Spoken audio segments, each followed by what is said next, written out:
হরে কৃষ্ণা, রাধে রাধে। তো আজ হলো জন্মাষ্টমীর অধিবাস উৎসব।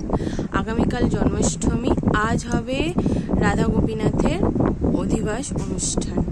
তো এখানে দেখো আমার গোপুসোনা অধিবাস উৎসবের জন্য সম্পূর্ণভাবে প্রস্তুত হয়ে বসে পড়েছে।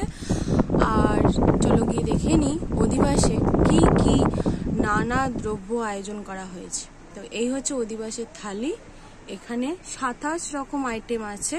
এই সমস্ত মাঙ্গলিক উপকরণ আজকে গোপুসোনাকে অফার করা হবে এবং এটার মাধ্যমে জন্মাষ্টমীর জন্য আমন্ত্রণ করা হবে। আর এখানে দেখো আমাদের মঙ্গল ঘট স্থাপন করা হয়ে গেছে। এই হচ্ছে আমাদের মঙ্গল ঘট। এটি নাড়া পড়বে না, একদম 17 তারিখ অবধি থাকবে।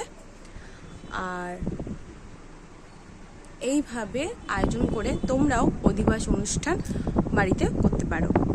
আর অধিবাসের সমস্ত মন্ত্র এবং বিধি সমস্তটা তোমরা ভিডিওতে পেয়ে যাবে এক এক করে।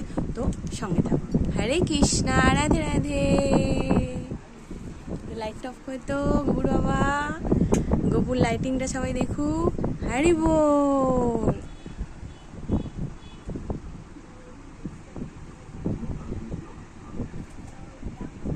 খুব শিগগিরই গোপুসোনা সিঙ্গেল থেকে দোকা হতে চলেছে, মানে রাধারানী আসতে চলেছেন। তো ওই জন্য গোপুসোনার দুপাশে দেখো রাধারানী লেখা শুরু হয়ে গেছে। আর দেখি গোপুসোনা বাবা, হরে কৃষ্ণা, হরি বল। হরে হরে, হরে রাম, রাম রাম, হরে হরে বল।